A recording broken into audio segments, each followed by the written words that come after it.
Hey guys, Insomnia here with some more AFK Arena. Today we're back with our Wilder team, and it is time for the push. The Wilders have been hard stopped by our Mauler faction. The Maulers absolutely destroy because this team is reliant on dodge. So we're going to go ahead and change up a couple heroes in here. I'm thinking let's go with Pippa.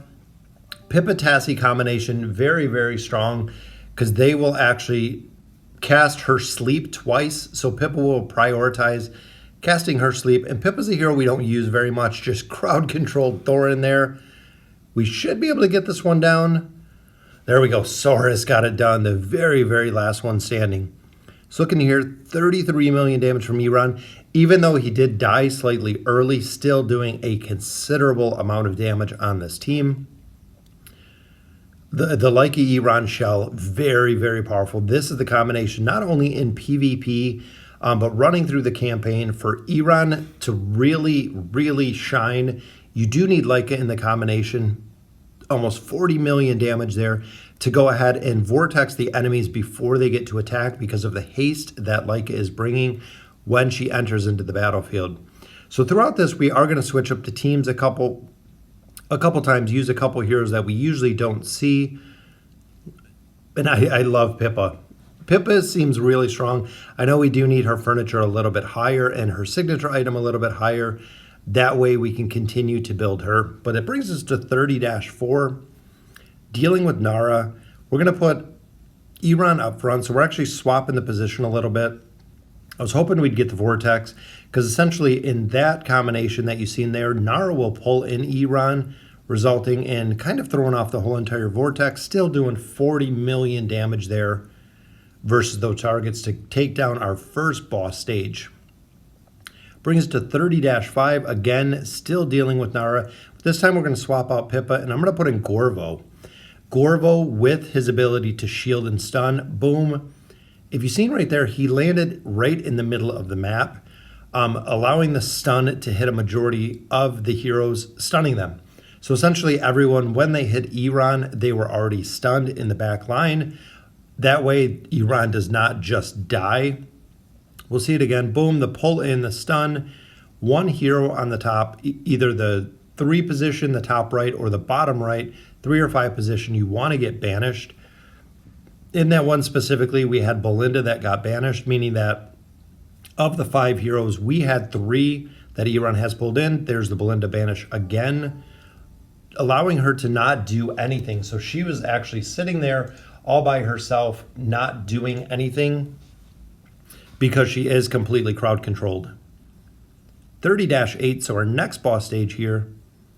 Still going to continue. Boom, pulling in everyone. There is the stun. In between, again, like in Iran and Gorvo, Gorvo allows enough stun time to get down 1 or 2 heroes with the amazing amount of burst damage that they do. Saurus there for healing, for tanking, also for survivability. When he gets all of his stacks up, he will actually heal the team while we have Tassie providing the crowd control. Tassie, definitely an S+ hero, having 2 forms of crowd control. One is her ultimate ability with her Slumber. The other one, of course, is the Banish. But when she also does teleport around, she reduces the attack rating of heroes. Gorvo backline, so we can get the stun across multiple heroes here. Iran burns down damage so fast. He is such a solid burst hero. 42.5 million damage in just the first couple seconds of the stage. This one we got Kaz, and we do have to look out because they have a Gorvo. Sometimes the Gorvos can kind of stun each other, or the Iran, like a shell, can be shut down almost immediately because of the stuns. And look at Lyca. Lyca's still doing 21 million damage there. We do have her max out. We do have her furniture. Signature item does need to be a little bit higher, but with the 9 of 9 furniture, her normal attacks attack twice. So she actually gets the ability to do a ton of additional damage with those attacks, coupled with the haste that she provides, makes her very, very potent. So almost 34 million damage there. Brings us to 30-13. All right, boom, there's the Gorvo stun. Brutus got the banish. Brutus got a second banish there. which is how we've been dealing with the Maulers, is the Banish. The crowd control here, because we can't go toe-to-toe, especially Brutus with the Roar. He will tear this team apart in a matter of seconds. So the Banish, and here's Brutus again. I'm hoping the Banish goes on Brutus, which it went on Kasos. Still pretty good. A lot of RNG right there for the Tornado, and a Gorbo stun to follow up. The RNG Tornado just froze Kasos, and then we did get the Gorbo stun in the very, very bottom. Bring us to stage 30-15. And I think we're going to swap this one up. Let's go ahead and put Lorzen in here. Remember, Lorzen links the front and the back enemies. Right there, it linked Brutus to Tassie, meaning that as Iran does a ton of damage to Brutus, Tassie is taking a brunt of the damage too, which is why Lorzen is so imperative in this team, as well as the Thorin Cheese, a couple other ones. Very, very strong to have them in there. We're going to go ahead and swap around a little bit of gear. I didn't think I had anything on Lorzen when we just dropped them in. But there we go. So they are ready to go. And look at that, linking Scrag. Wow. Such a vicious, vicious combination with Lorzen in there. Iran pulls them in, does a considerable amount of damage linked to one of the backline heroes, allowing the damage to be shared with the backline hero as well. Boom. Look at Sophia in the back. Sophia just got absolutely destroyed with the damage that Iran put out to the front. Nobody was even attacking her, but she took that much damage. Might have took a Leica arrow with the double attack. Brings us to 30-18, dealing with Athalia. A lot of times I keep Iran in there, even though it is Athalia, just for the simple fact that he can dodge a majority of the attacks that come because of his very, very high dodge. Look at that, 17, 18, and 20 million damage. So the entire team carrying the damage there. Boom, go ahead and bring everyone in. We have Nara linked in the back. Here comes the big Vortex. Very, very nice. Lorzen in this team is absolutely phenomenal. Which brings us to a third of the way through 30-20. Again, dealing with Athalia. Also, remember, Lorzen provides a shield to the frontline enemy, so increasing their survivability is very, very vital. The inner eye allows the ultimate abilities to do more damage.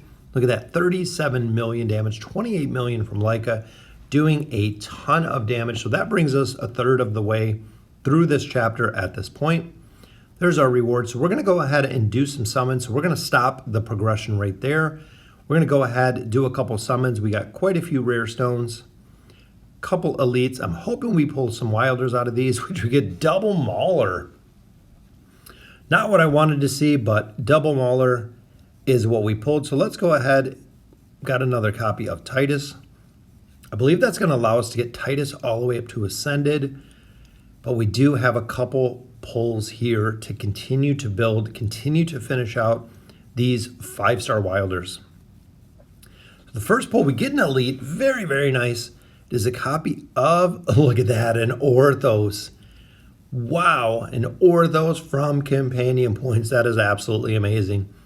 Anytime that we pull a hero like that out of Companion Points, absolutely amazing. So we'll go ahead and switch this to the Wilders. Companion Points are used. So we got 3 summons there, 4 summons here for our common scrolls. Again, hoping that we pull a couple Wilders. Another Orthos would be good, but definitely looking for some elites, definitely looking for some Wilders. There we go, guys. Another elite. Is it going to be a Wilder? It is Silas. Grave Warren support, absolutely amazing with his abilities. The immunity that he brings, the buffs he brings, the attack rating increase he brings, very, very strong. So we got 3 Wilder pulls here. And the first one is an elite, and we know it's going to be a Wilder. It is Pippa again. Pippa we already have it Ascended, so we're continuing to build Pippa. There's another copy of Silas. A lot more food for the account, which is good. A couple more Elite Plus. Tailene is already maxed out, meaning that we have the twins that we're building on this account, but we got 2 more Wilder pulls. Hopefully it's going to be an elite, and there we go. Another elite right there, which is a copy of Cirrus. Still have not built him on this account yet. And our final pull here is another elite. Look at that luck. With the elites, it is Gorvo. Gorvo's a hero we don't have maxed out yet. So very, very good pull there. And our final Wilder card brings us a copy of Tassie. So not too bad. Tassie's already maxed out, but we are going to need food to use on this account so we can continue to build them. Just a couple more summons here. So 5 more rare cards there. A double elites. That's a lot of elites there. Look at that. A Khazard and a Kaz. So we got an Orthos and a Khazard out of these pulls, guys. That is some really, really good luck. Both Celestials and Hypogean heroes out of here. And our very last pull for the diamonds. Hopefully it's an elite, and it is. Our final pull is Silas again. Another copy of Silas. Very, very nice. Let's hit up the Stargazer, looking for the twins. Tailene is already ascended. So we do need a couple copies. Couple copies of the twins. We want to build them. We're going to build them all the way to ascended. We are taking them absolutely all the way to ascended. So Gorvo here will go ahead and add another star. Boom, he is ascended. Looks like we got some Ardens that didn't go together for some reason. But the rest of those we'll save. We're probably going to build Cirrus or Kaz. I think we're building Kaz right now. First pull is just a couple resources. Second pull is a copy of the twins. There they are, guys. And a Wilder card. Very, very nice. Our third pull. Couple more resources. And that will do it. So another copy of the twins, guys. So we are that much closer. Let's go ahead and pop that card, see what we get. Copy of Arden. Not too bad. So a little bit more food in there, but we got another copy of the twins. So one more down, every single one that we pull, and there they are, Elite Plus. So the twins are getting built here. Finally got him up to Elite. Remember, Tailene at this point is already done. Guys, so that will do it for the Wilder count. Let me know in the comments what you guys think. 30-21, and as always, thank you guys for watching.